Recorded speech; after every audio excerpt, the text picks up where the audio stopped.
ready. If you are ready for the bonus tips and tricks, go ahead and type in, I am ready. Let's see. Brittany says, how can we ensure our presentations are accessible? Are there, I lost it. Are there any ways in person that we can what can we do to help with that? Brittany, I'm not sure I understand. How can we ensure our presentations are accessible? Do you mean printing them out for your folks? I guess I'm not quite clear on Brittany's question. And maybe Julia, I know we just had a ton of posts right now. Maybe you can help me find what Brittany is talking about here and make sure I'm answering that question. All right, so many of you are ready. You are ready for the bonus tips. Fantastic. Oh my gosh, there's a bunch of you chiming on in here. Any special tips for cross-cultural presentations? Oh, that's good. So, you know, I would say it's when I was in Saudi Arabia, I had to be very aware of their culture. There were a couple of things in their culture that I had to be aware of ahead of time, and that's your pregame, Emily. So before I taught in Saudi Arabia, I did a lot of research. I spoke with a lot of people and I asked, what is it that I need to know about presenting? So I learned that the men and the women, you know, there's not women in policing, right? It's women just started driving in 2019, right? The culture is a little bit different. It's a different kind of country than the United States of America, right? So I really needed to understand how their politics worked to make sure that I didn't kind of tell them anything that wasn't true in terms of building analytical capacity. I wanted to know their culture. And one of the things that I learned about their culture, you know, I learned that I needed to cover my body fully, right? So in USA, I could kind of have my sleeves up and, you know, I was fine. But in different countries, I knew that I had to cover my body in a different way, right? I knew that the men and women, the men don't get really close to the women. You don't shake hands. It's kind of awkward to shake somebody else, a woman to shake a man's hand sometimes in some cultures.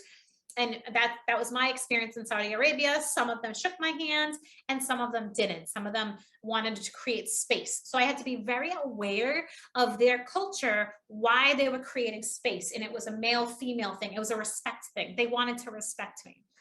So it was very important for me to do my research ahead of time. Hopefully that hopefully that rather explains a little bit, Emily. Just knowing, and that really lends to the concept of knowing your audience anyway. If I teach in Phoenix, Arizona, it's going to be different than when I'm teaching in Texas. I'm going to go down to Talia and I ask them, what are some of the beliefs? What are some of the key concepts that I need to know when I'm in Tennessee that are different from the rest of the country? And so asking those questions ahead of time are absolutely part of your pregame. Okay. Let's see.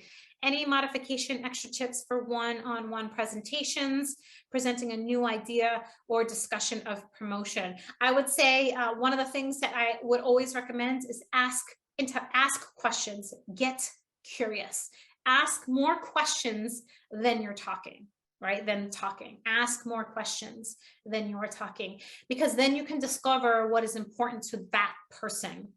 And you can help to see if in fact the promotion is available to you. Hopefully that helps. Ask questions. Brittany says, I meant when dealing with people with different abilities. This basically answered that in a different way. Okay, good. All right, great, Brittany and Emily. Okay, great. All right, so I think I got everything there. If I missed anything, definitely let me know here. Okay. Tips for moving around during presentations. Move around. Wear extra deodorant, not extra perfume. Wear extra deodorant, not extra perfume, and move around. You will very rarely see me at a podium. You will unless I have to be, unless there's like something attached to me, I will not be there. I will walk around the room. I will rearrange the room. I will engage. I will move my body. I will walk, you know, make sure that there's paths that I can walk down, up. I will present from the back of the room. So when you create a different environment, folks are a little bit more involved. That's for a larger group. For a smaller group, you might decide to put them in a circle. So arrangements could, the physical arrangement could really, you don't have to keep the room the way it's organized. You can kind of arrange it. When everybody sits in the back of the room, I say to them, come on up. Yeah, come on up. We're going to get to know each other a little bit better. Or I don't have my glasses on, which I rarely teach with my glasses. So that's the truth. And I say, I can't see you. Come on, come on. So I would say, yeah, you feel stuck behind the podium. I would say, don't get away from the podium, get a clicker, or have, you know, maybe an intern or a friend of yours kind of pressing the button for you. If there's no clicker available to you, pressing the button to the presentation. So I would definitely recommend that. Okay. So let's go on to bonus tips and tricks. We have about 20 minutes and I want to make sure I get in all your questions and we have some time for Q&A. All right. Or practice rather, practice. All right, so we are going to answer what do I do questions, which a lot of you are asking those questions right now, so it's perfect. I have a bonus video in here that we're not going to have time to look at the bonus video here, but Julia's going to go ahead and give you a link to this bonus video. It's a short little video about, I worked with a public speaking professional. I had her come into my group and talk to a bunch of analysts privately about how they can improve their public speaking. And she did a wonderful job. So I've provided the link to that video for all of you to go back and take a peek at. And then we're going to get to practice time. Thank you, Julia just posted that bonus video. So copy that and save it for later. Okay. All right. So what do I do if the audience is on the phone talking or distracted? Isn't that the worst? Are any of you on your cell phone right now? Get off. And so that can be very, very distracting. And so here's what I have to say to that. Set the stage first. I'll often start a training, especially an in-person training, just like this. I'll say to folks, I say this in every 5-day class that I teach. I say, look, we are all professionals here. We all have families. I know that you're probably going to get interrupted at some point during this presentation here. I'm going to ask you to hold on, look at your Facebook, during the break. I say, I'm going to give you plenty of breaks. So look at your Facebook, look at your emails, do what you got to do during the breaks. And what we'll do is we'll kind of gauge your breaks as we go. And if you feel like you still don't have enough time, we're going to go ahead and expand your breaks. But in return, I ask that you put your cell phones aside during the presentation. Does that work for you? And most people are like, yeah, of course that works for me, right? Of course that works for me. And so set the stage, revisit the expectations, really being able to say, like, let's say when I was in Saudi Arabia, I was trying to connect. And one of the improvement strategies that I made as a result of that 5-day training was I discovered how to table conversation better. I was really trying to connect. And so they wanted to know about American culture. They wanted to know about American policing, why marijuana is illegal in California and not in New Hampshire. And so they really didn't understand this decentralized approach to policing overall and to rules and regulations. And what I really what I've done since then is table those discussions and say, yeah, these are really great. I'm going to put these here. And if we have time at the end of this session, we're going to come back to some of these that are not necessarily related to the presentation. Does that work for you? So really setting up the expectations, delivering a plan of action, right? And being able to say, let's table that. I'm okay with saying that in a presentation. I'm okay with saying, let's table that so that we can make sure that that we're delivering the content of the training, but that's important. I'm going to write it down and we're going to get back to it. And I say that. Okay. All right. Is that helpful for anyone? Is that helpful? What if I discover my time is running out, but I have more slides to talk about, right? What if I discover that? Okay, more slides to go. In the introduction, you're going to say, hey, we have a lot to really get through today, right? Or this week or whatever it might be. We have a lot to get through over the next 90 minutes and we're going to do our best to stay on track. And whatever we don't get to, we're going to give to you in updated materials. And then you kind of get yourself off the hook a little bit and you get that follow-up activity afterwards. Okay. What you don't want to do is you don't want to kind of go through your slides really fast and just say everything on the slide. Oh my Lord, I've been in those presentations where I'm like, there's 18 slides left and they just speed through them. I might, in fact, really just say, this slide here shares 5 tips. It's in your document. Go ahead and take a look at that, and we'll get to it, X, Y, and Z, right?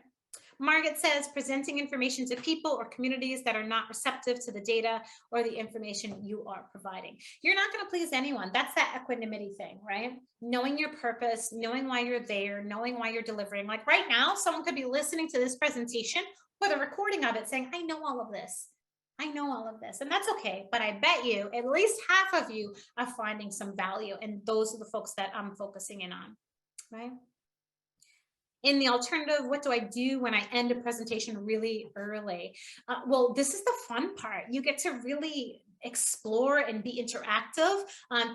Go back to one of your slides and take that slide and say, let's dissect this further. What challenge have you seen in this area? I love asking that question. What gaps do you see from where you are right now to where you want to be? And let's figure out a way to get you there. So it's a wonderful opportunity for you, more, to say, what gaps, what challenges you're facing right now after listening to this presentation, and what can serve you.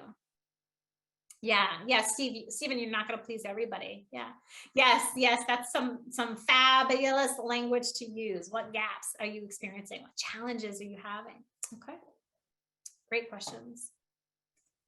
And what do I do when someone asks a question that I don't know the answer to? Have you ever been there where you've asked someone asks a question and you're like, I have no flipping clue? Say it. Don't jump around. Just, you know what? I don't know what the answer. So if you're at a ComStat meeting and the chief says, you said that commercial burglaries are up, which one's a repeat? And you have no clue. Oh, right? So you might say to yourself, you know what, chief, I'm not sure, but it'll take me about 10 minutes after this meeting to go figure that out. What's the best way to get that information to you? Texting or email, right? And then you make sure you do it, right? So saying that you don't know is okay, but saying also how you're going to follow up with them is critical too, right? So I'm not sure, let me dig a little bit and I'll get back to you within the next half hour. Does that work for you? That's great language to you. So Gretchen, that's your main fear. Oh my gosh, Gretchen, I've done so many presentations and I'm like, oh my God, they're asking me about SQL. I don't know a darn thing about SQL. So I will say, I don't know SQL. I cannot write script for you, but I do know someone who's really good at SQL. Let me connect you to. Right? So you want to kind of say, deliver the I don't know, but what action can you or they take, right, to really support that? Yeah. And then being able to say, here's how I can support you in that growth, right? In that growth. Okay. All right. I think I answered the questions there. Let's see. Dealing with someone in the audience that disagrees with you and constantly asks questions after you're done can be very challenging. Yes, that happened to you recently and it was so frustrating. Yeah, it sure can be. It can be very frustrating when someone's negating everything that you're saying. And you might say to that person, you and I can talk after this presentation because I feel like you have a different angle that I don't quite understand yet. So let me get through this presentation and then you and I can explore each other's thoughts a little bit deeper. Does that work for you? Right? And so that's a great way to say zip it and really not embarrass that person. So I don't quite understand, all of the intricacies. It sounds like you know what you're talking about. It would be really interesting to talk to you afterwards. Let's wrap this up and then you and I could talk after the training. All right. Yeah, Brittany, I like that approach too. Here's that bonus video and Julia, just go ahead. She put it in the chat for you, so make sure you've copied that. Deliver your message with excellence. You belong. If no one told you this, you belong. You are the lifeblood of your agency. What you say will change a lot of lives, okay? It doesn't matter who's in the room. It matters the value that you provide. Chiefs have their own issues. You are the CEO of crime analysis. You are the CEO. Deliver excellence. Okay. Be the person that's rising the room to the next level. All right. It matters. The value you provide matters. Whatever presentation you're delivering. Okay. Whatever opinion you have, it matters. So you're never messing up, right? If you focus on the mess up, then you've messed up, but you're never messing up. People aren't going to remember all the things that you did wrong if your intention, if your delivery, if you've provided value to them, okay? Mostly. And learning how to communicate is a journey. And so it could take you a little time to really get deep into this journey about practice. Sergeant Paskett, a lot of times our supervisors are in the meeting with us and are listening to our presentation, and that makes everyone more nervous, especially when you're not the greatest at speaking when others in your group say it. Yeah, I can understand that. I've worked with, oh my gosh, so many chiefs, so many lieutenants, captains, deputy chiefs, and guess what? They're just as a mess as you are. They really are. They have their own insecurities, okay? And so if you get in your mind, I am providing value, and do it. Provide the value, then you're helping. You're providing good information to the conversation. You're the best thing they have toward understanding that information. You are the one in it all the time. So know your value and know your intention. Laura agrees. Absolutely. Laura has done a lot of work on this too. Okay. We are ready for practice time. We're going to take about 5 or 7 minutes to do some practice time here, right? So if you want to be the practice person, okay, we have 2 slides. So we got 2 people. If you want to be the practice person, go ahead and raise your hands, and Julia's going to tell me who it is, who's going to be that practice person. So it is now practice time. S. Moore says, "You are amazing, Dawn. This was so worth the time. Thank you. I'll look out for your book."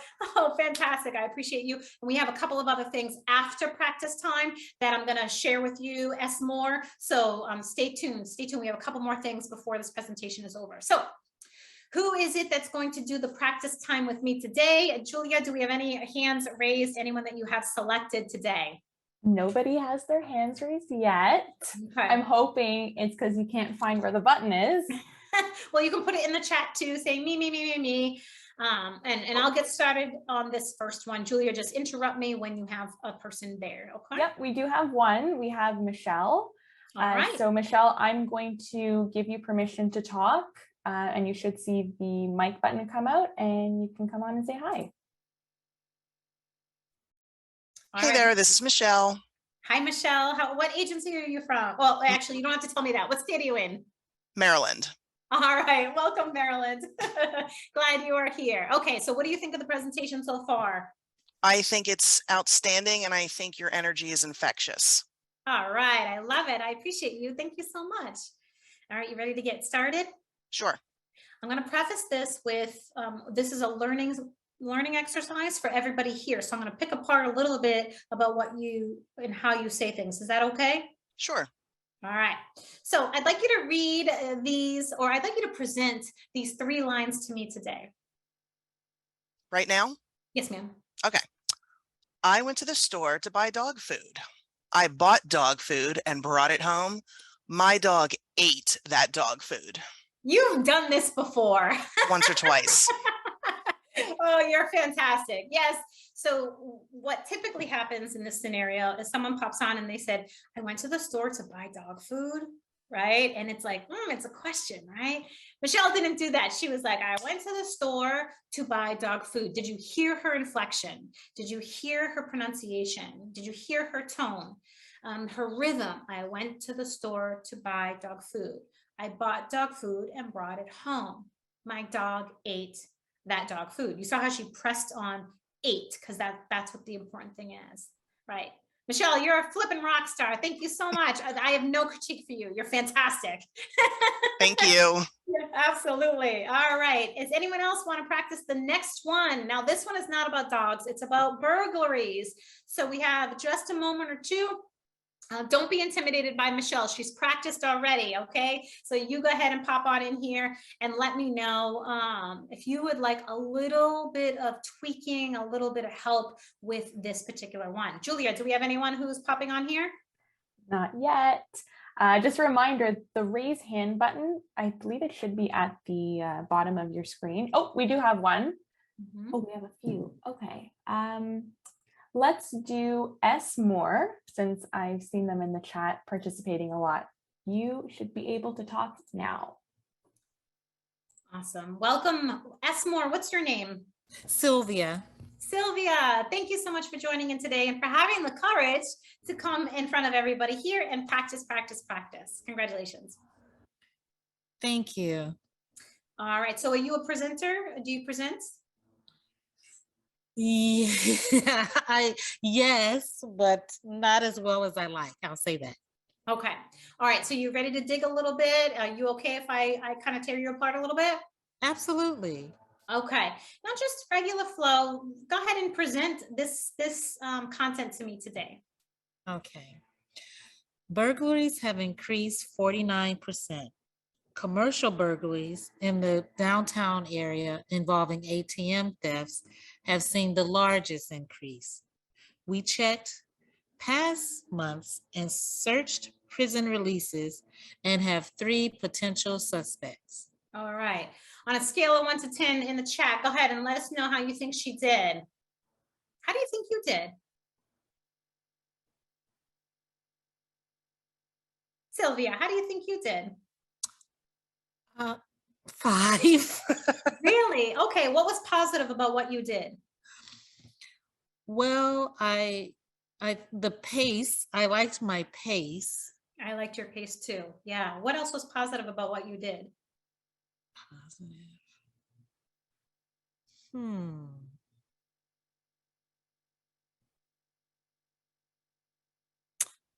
Not sure. Okay. What do you think you need to improve on? I think I could improve on the inflection, the emphasis, as you said, the tone. It's so interesting that you say that because in the chat, I'm reading that these people thought your tone and your inflection was great. Oh, Yes, they have rated you an 8, 9. Oh, you spoke clearly. Your pace was 100%. They were quite impressed with you. oh, awesome. Thank you, thank you, thank you. And so I will say you did a really, really good job. And one of the things to think about as you're delivering is your why. What's the message? What's the important thing that you want to get across? Like when you're looking at this data, this summary here, what's the most important thing that you want to get across, Sylvia? Stay safe, go home because these burglaries are out there everywhere. Right, exactly. And also that there are 3 potential suspects, right? Yes. Yeah. So Robert, MOS is short for modus operandi, so MOs. So we checked past the MOs in our system and we searched prison releases and we came up with these 3 suspects, right? Yeah, MOs. Sorry about that. That should have been a capital. So I appreciate that. Yeah, that threw you off too, Sergeant. Okay. And so, one of the things that you might want to think about as you're delivering something like this is getting through the stuff that doesn't matter or skipping it altogether, right? And really focusing on the delivery of the important piece, that why. You know what, Chief? Burglaries have increased to 49%. Specifically, commercial burglaries in downtown involving ATM thefts, those have seen the largest increase. We checked the MOs, we searched for prison releases, and we can't come up with 3 suspects. Here are the 3 suspects. We've worked with detectives to blah, blah, blah, blah, blah, right? And she doesn't know any of this. Sylvia does not know any of this. She's just here reading this, right? Right. So Sylvia, I think you did a wonderful job. I think you did a good job. I think your pace was good. I think your tone was good. I think I could detect a little bit of I'm not quite confident, but I think that was because you have 388 people here. Maybe? That, yes. And that's, I think, too, just feeling more committed and passionate about what I'm talking about. Yeah, yeah. So let's cut out that nervousness. And I only detected this much of it, right? So let's cut that out. And I want you to read that last section to me. You were in the middle of a ComStat. Imagine. Here's the scenario. You're at a ComStat meeting. There's the chief, 2 deputies, all your command staff, let's say 10 captains, probation, parole is there. And you have, you know, your stats are sitting in front of people, and you're going to deliver this last message, right? This last message. Go ahead and share that knowing your scenario now, envisioning it, share that last section about past MOs.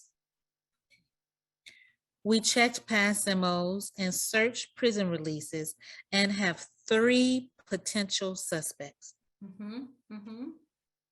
Yeah. So good. You still sound like you're reading. You still sound like just a teeny bit. Talk to me. Tell me. I'm the chief. What did you discover, Sylvia? Well, we checked past MOs and searched prison releases and have 3 potential suspects. Yes. Do you feel the difference? Yes, yes. So at first you're like, oh, I got to read it. We checked, right? And now you're like, hey, chief, we checked past MOs, we searched prison releases, and we have 3 potential suspects, right? So overall, you're pretty confident, and overall your presentation is very, very well. There's not a whole lot to really dissect, but if I were to say anything, it would be talk to me instead of read to me. That would be it for you. Okay, okay. Everyone gave you a 10. Look at that. Everyone gave you a 10 over here. I see all kinds of 10s.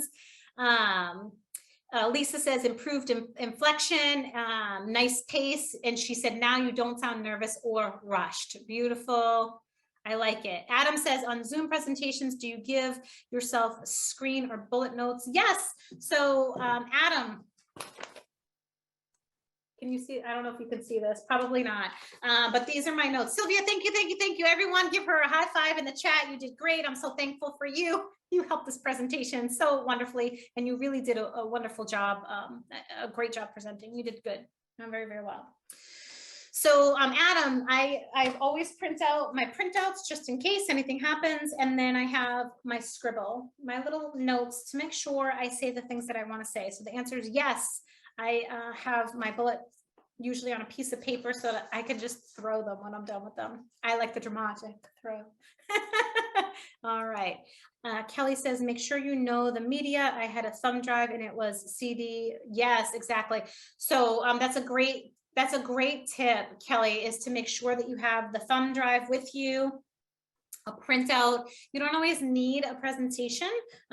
This is my help, right? But really, we could have this conversation. We could have it. It was easier because I can't see. Oops, let's see. It was easier because we can't see each other, but I think I was still a bit nervous. Yeah, you did great. You did great. When you misread something, should you say, excuse me, and reread it, or just repronounce it and keep on going? So, I'm trying to understand. So you're talking about if the presentation says one word and then I missay it, like if I said months and I meant to say MOs, are you asking me if I say, excuse me? Yeah, if I screw up, I say, oh, pardon me, I'll go back to it and say, it says practice time. Like maybe I said it says lunchtime and I'm like, oh, no, not yet. It says practice time. Is that what you mean? Is that what you mean, Dimitri? Okay. All right. So the wrap up really is, and we have one section after this, so hang tight with us. We have about 8 minutes left, and I want to give you some last comments after this wrap up section here, as well as an open session forum. So thank you, Tina, for volunteering. I know we just ran out of time. Maybe you and I can get together privately and we can do it over the phone. Maybe that might be something that we can do, Tina. So in sum, you belong, you are the lifeblood. What you have to say is going to change so many lives. You know way more than they do. Know that. You know way more than they do. They know the policy stuff. You know the data. You're the master of the data. You're the CEO, right? You're the CEO of the data. What ifs don't have to stump you. So think about it, right?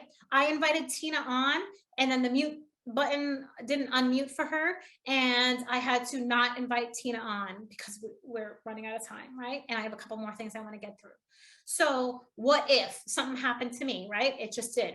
I say, Tina, maybe you and I can get on the phone afterwards and work through your specific issue. I mean, she volunteered. That's freaking amazing. I want to honor her for that, right? So that's what I'll do. So you're going to have hiccups in your presentation, and you just have to manage them in a way that makes sense, right? Brittany says, I love that you're adding belonging into this. By the way, yes, we belong. We belong. We belong. I'm going to do another YouTube. If you're not already part of the YouTube page, subscribe. It's YouTube Excellence in Analytics. I'm going to do a YouTube on belonging. I've had multiple analysts feel like they don't belong because they're not sworn. So they shouldn't be, you know, suffering or upset or sad because they're not sworn. I have so many thoughts on that. I can't wait. I can't wait to get in on that. Demetra says, if you pronounce something, I feel myself get hot and keep going, not to bring attention to my mistake. It's definitely a confidence issue.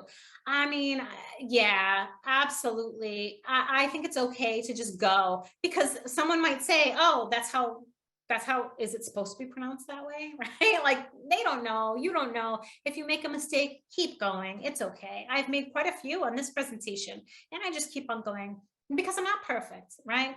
But it's okay. It's okay. So what ifs don't have to stump you. Move on from that. And then, of course, practice, practice, practice. So, you know, the presentation here really is about confidence being that mindset. So go back to the materials and look at how you can build your mindset and build your confidence. Language, tone, and delivery are so key. Really delivering that key messaging, right? That key messaging when it's important to deliver. Design a quality rhythmic structure. Don't get too complicated. 3, 3, 3, and you're done. And within that 3, you tell them what you're going to talk about it, and then you're done. Wrap it up. Okay. And then practice and adjust for challenges. Challenges are going to happen. Adjust for the challenges. They happen every single time, and they are likely to happen to you. And expect them. I expect challenges. I expect something to break. I hope it doesn't, but I expect something to go wrong. And when it does, I just go with it. It's okay. All right. So I have a couple things I want to share with you before we pop off here. Many of you saw that last October we came out with I came out with my first book, the bestseller, Bigger Than Data, and it was for analysts to really understand how to have that work-life harmony component. It complements one of the programs that we have, which is for analysts, right? But it's a wonderful tool. It's a short little read. If you haven't gotten yours already, go to excellenceinaanalytics.com and check under the book tab, and you will see it there. And then, the second book, oh my gosh, not even a year later, I think 10 months later, book number 2, we're doing a little, that the cover has not been fully revealed yet. So you guys get a sneak peek. It's coming out, well, I think it came out at 3:50 today on our social media.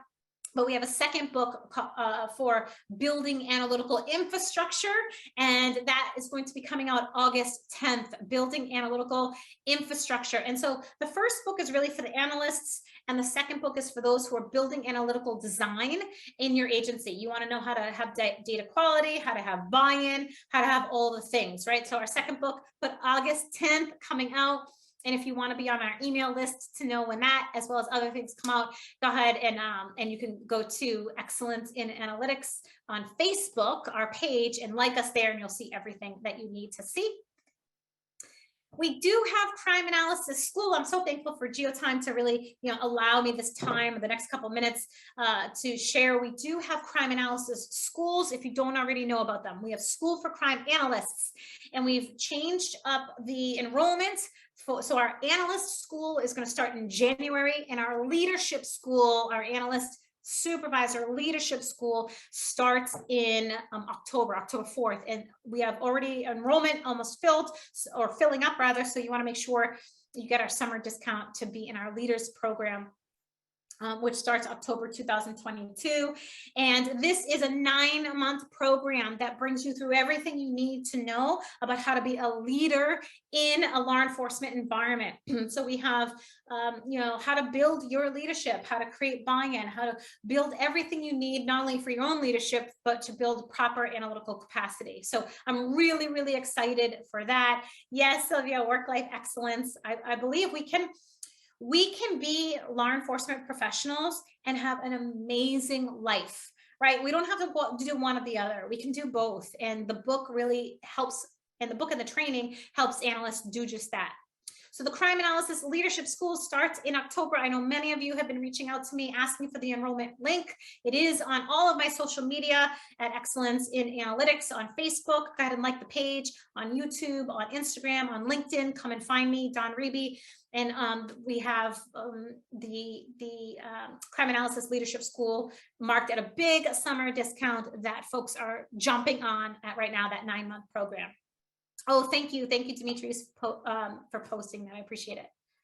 And so many agencies, many analysts and supervisors are working with their chiefs and executives to get into leadership school, but you don't have to wait for them. You can invest in yourself.